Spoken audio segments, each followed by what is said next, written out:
वृत्तपत्र व्यवस्थापनाची कार्य, फंक्शन्स ऑफ न्यूजपेपर मॅनेजमेंट याबद्दल आपण आज माहिती घेणार आहोत, चर्चा करणार आहोत. वृत्तपत्र व्यवस्थापनाची वेगवेगळी कार्य आहेत. वृत्तपत्र व्यवस्थापन हे वृत्तपत्राच्या उत्पादनामधलं प्रमुख आहे. वृत्तपत्राचं उत्पादन करायचं हे निश्चित झाल्यानंतर वृत्तपत्र व्यवस्थापन कामाला लागतं आणि मग या व्यवस्थापनाची कोणकोणती कार्य आहेत हे आपल्याला या ठिकाणी समजून घेणं महत्त्वाचं आहे. वृत्तपत्र व्यवस्थापनाची कार्य पाहत असताना आपल्याला असं लक्षात येतं की वृत्तपत्र व्यवस्थापन हे वृत्तपत्राच्या उत्पादनामधलं प्रमुख आहे, प्रमुख नेतृत्व आहे. व्यवस्थापनाच्या नेतृत्वाखालीच, आधिपत्याखालीच वृत्तपत्राचं दर्जेदार उत्कृष्ट असं उत्पादन होऊ शकतं. आणि म्हणून वृत्तपत्र व्यवस्थापनाची कार्य ही खूप आहेत, वेगवेगळी आहेत, महत्त्वपूर्ण आहेत. आज आपण एकूण 5 वृत्तपत्र व्यवस्थापनाची कार्य समजून घेणार आहोत. यामध्ये पहिलं आहे भांडवलाची उपलब्धता करणे, दुसरं आहे उत्पादन ठरविणे, तिसरं आहे अधिकारी कर्मचाऱ्यांची भरती करणे, 4 नंबरचं आहे विविध उपविभागांची उभारणी करणे आणि 5वं आहे यंत्रसामग्रीची उपलब्धता करून देणे. एक एक वृत्तपत्र व्यवस्थापनाचं कार्य आपण समजून घेऊ. सर्वप्रथम भांडवलाची उपलब्धता करणे हे कार्य आपण समजून घेऊ. वृत्तपत्राचं उत्पादन करण्यासाठी मोठ्या प्रमाणावर भांडवल लागतं,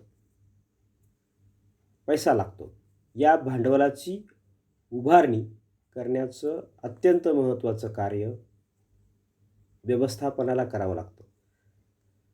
कारण वृत्तपत्राचं उत्पादन करायचं ही सर्वप्रथम जी कल्पना आहे ती व्यवस्थापनाची असते. त्यासाठी व्यवस्थापन कामाला लागतं, आपलं कार्य सुरू करतं आणि ते सर्वप्रथम आणि सर्वात महत्त्वाचं कार्य आहे भांडवलाची उभारणी करणं किंवा भांडवल उभं करणं, भांडवलाची जमवाजमव करणं. कारण भांडवल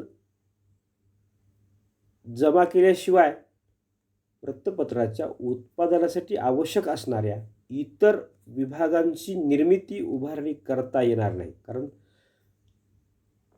हे विभाग उभे करायचे असतील तर मोठ्या प्रमाणावर पैशाची गरज असते.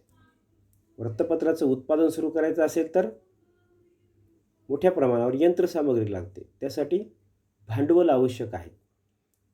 वृत्तपत्राचं उत्पादन एक दिवस करून उपयोग नाही, तर ते दररोज करावं लागतं. त्यासाठी किती मोठ्या प्रमाणावर भांडवल लागू शकतं, आवश्यकता आहे, ते कसं उभं करायचं, कुठून उभं करायचं, या संपूर्ण गोष्टींची जबाबदारी ही व्यवस्थापनाची असते.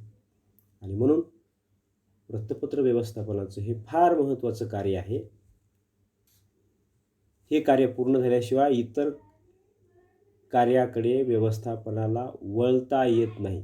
इतकंच नव्हे तर वृत्तपत्राचं उत्पादन करायचं हा विचारसुद्धा करता येत नाही.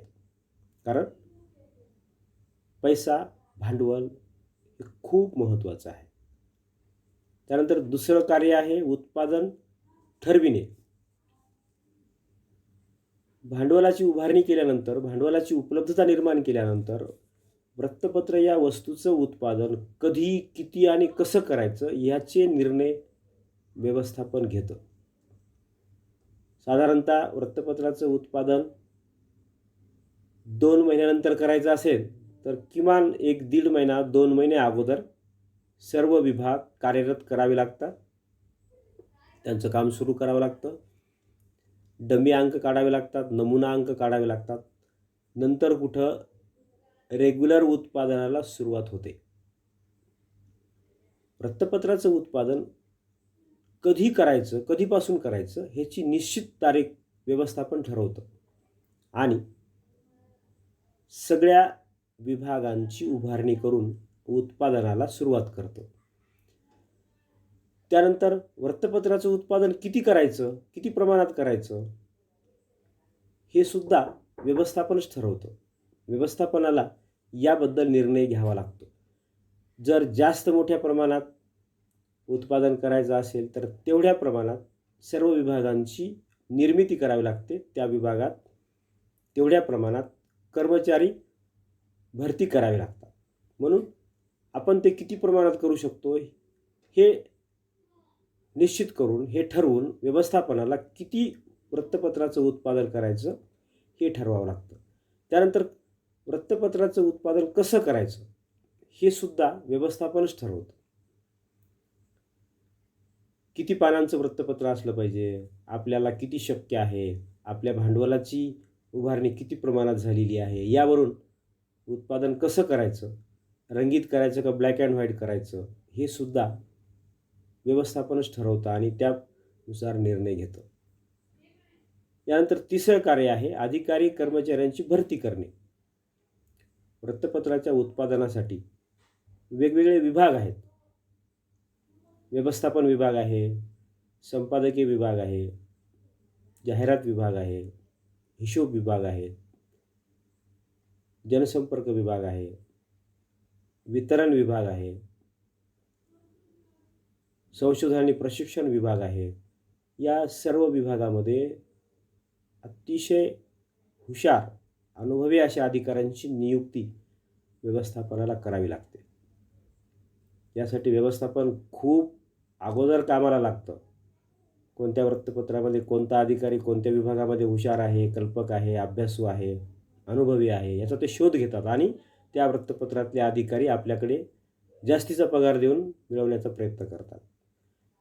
किंवा त्या क्षेत्रातल्या तज्ज्ञांच्या ते संपर्कात असतात चांगले अधिकारी मिळविण्यासाठी आणि आपल्या विभागात प्रमुख अधिकाऱ्यांची नेमणूक करतात. त्यानंतर या अधिकाऱ्यांना त्या विभागातल्या कर्मचाऱ्यांच्या भरतीचे अधिकार देतात आणि मग हे अधिकारी आपापल्या विभागातील कर्मचाऱ्यांची भरती करतात. त्यामुळे वेगवेगळे विभाग अस्तित्वात येतात आणि त्यांचं काम सुरू करणं सोपं जातं.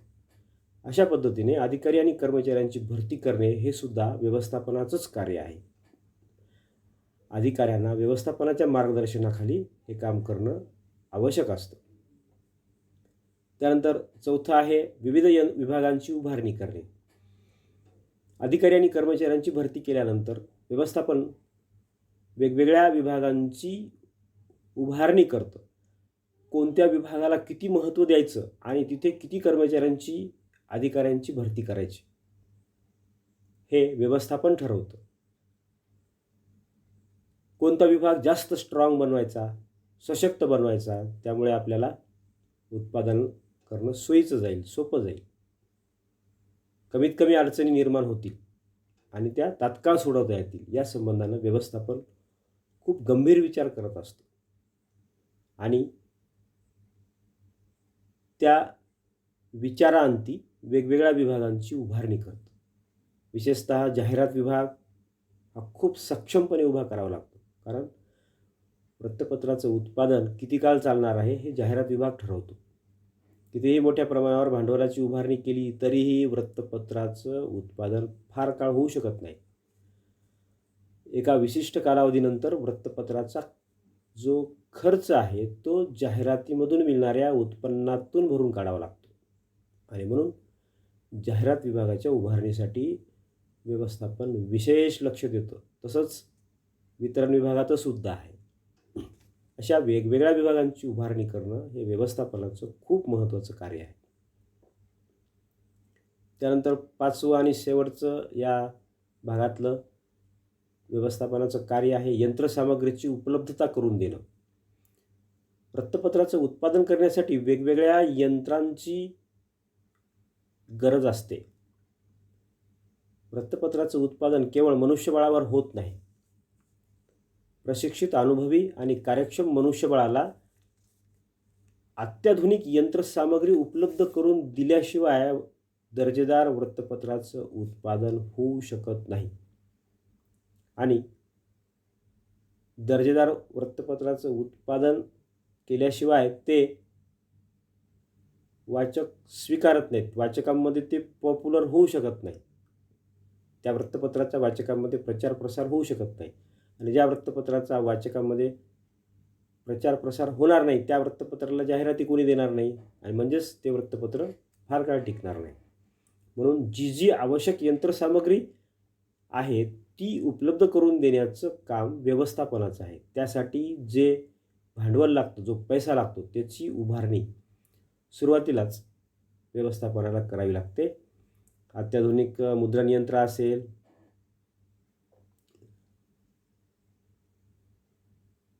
छपाई विभागामधले मुद्रणाचे वेगवेगळे युनिट्स असतील, रंगीत छपाईचे युनिट्स असतील, नवीन तंत्रज्ञान असेल छपाईचं आलेलं ते स्वीकारावं लागतं आणि आपल्या वेगवेगळ्या विभागांना वेगवेगळ्या तंत्रज्ञानाची यंत्रांची उपलब्धता करून द्यावी लागते. त्याच्याशिवाय